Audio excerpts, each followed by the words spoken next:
За сайн байцгаана уу дээрэнд нөрөөнд бид техник кохо програм дээр туршилтын модуль туршиж байгаа. Тэр нь болохоор тооллогын модуль. Юу гэхээр кохо програм нь өөрөө тооллогын модулыг дэмждэг. За тэгээд тэр тооллогын модуль дээр бид ном тооллогыг зөвхөн баркод уншиж байгаа биш. Гар утсаар сүүлийн хэрэглэж байгаа гар утсаар одоо ном хэрэглэжийг ярих нь хурдан хугацаанд таалах гэдэг юм туршилтын нэвтрүүлсэн юм аа. За тэгээд манай боловсролын сургуулийн намын сэдвийн шинжилгээний уншихын танхимын хэдэн номыг одоо тоолоод тэр тооллогын бичлэгийг та бас хүргэх гээд бэлтжлээ. За тэгээд юун төрөнд биднэрт одоо тоолох боломжтой энэ хоёр утас байна. За одоогоор тооллогын програм маань iPhone утсыг бол ерөнхийдөө бас дэмжиж байна. Мөн Android утсыг бол дэмжиж байгаа гэсэн туршилт хийдэг байна. За тэгээд бидний ашиглаж байгаа програм гэх юм бол өөрөө Google Drive дээр ашиглаж байгаа. Google Drive маань өөрөө өнгөө програм байгаа. За тэгээд Google Drive-ийн програмтайгаа за тэгээд энэ гар утастайгаа холбогдсон ийм хөлбөр байгаа. За тэгээд эцгийн тулд мэдээж утсан дээр нэг ийм аппликейшн татсан байгаа. Энэ аппликейшнийг харж байна. Scan IT гэсэн ийм нэртэй аппликейшнийг утсан дээр татуулгацсан. За тэгээд аппликейшн ажиллуулчихъя. За компьютер дээр бол одоо хоёр утсыг ингээ холбогдсон байгаа байдлаар харуулж байна. За энийг жоохон орчуулад хараарай. 6, 7 гэсэн хоёр утсыг бол уншихад бэлэн болгоод холбогдсон байгаа. За тэгээд одоо Google Drive Excel-ийн файл дээр бид нэр тоолгохоо баркодыг уншуулахад бэлэн болцсон. За манай тоолгын нэг утсыг аваарай. За тоолгоо хэлнэ. За тоолгоо гэсэн гар утасныхаа камерыг жоохон арчилнаа бас жоохон.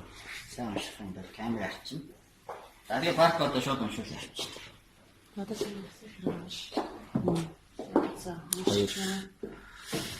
3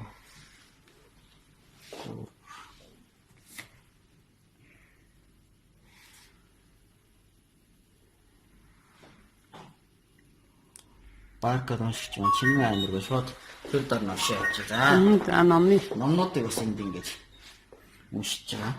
За тэгээд тэр юун дээр бас уншиж байгаа хэсэг дээр бас уншсан юмнууд нь гарч байгаа. Мэдээлэлүүд байна. Ямар баркодыг уншиж байна гэж.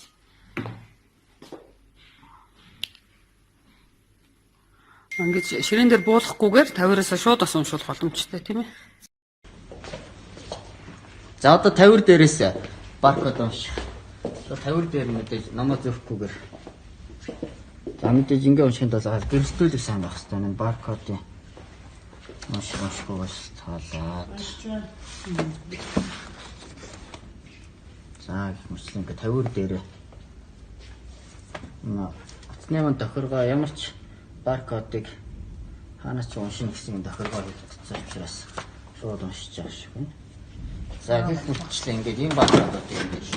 За ингээд энэ баркодыг нийтд нь ингээд тоолчихж байгаа. За одоо компьютероос хэрхэн юуг гаргах вэ гэдэг нэг. За одоо бид сая бол эдгээр баркодыг бол ерөнхийдөө ингээд тоолчихж байгаа гэсэн үг. За энэ баркодуудаа кохо програм хангамж руугаа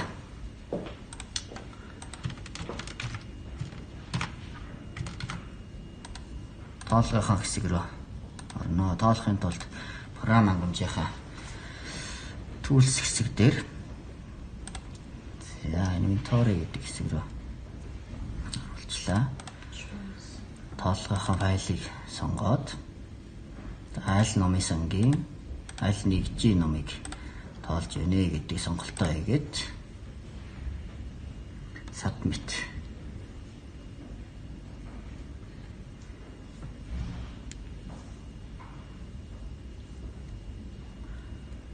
За тоолгоо манийдтэй хичнээн номыг тоолсон бай. Эндээс нь чагсаалтын толгой тарчжээ.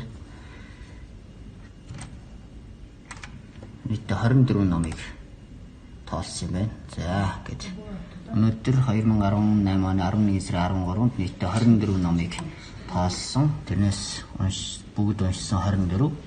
За нийтдээ тоологдоогүй 2648 гэдэг тоологдоогүй. Ингээ бүгдийн тоолох юм бол энэ мэтчлээ ингээд гаргаж ирнэ гэсэн үг. За энэ дээр нь мэдээж тоологдоогүй гэдэг мэдээлэл гарч ирж байна. За тэгээд бусад номтой холбоотой бусад мэдээллүүд маань ингээд чагсаалт байдлаараа ингээ За ингээд сүүлийн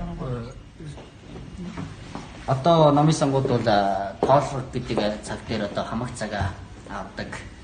Одоо дансаар тоолох, уламжлал байдлаар тоолох гэх мэт хамаг цагийн тоолгоо ажил зарцуулдаг бол одоо сүүлийн үеийн мэдээллийн технологийн хөгжлийг дагаад үнэгүй системүүдийг ашиглаад номын сонгоод тоолгын ажлыг сар богийн хугацаанд хийх боломжтой болсон байна. За амжилт хүсье.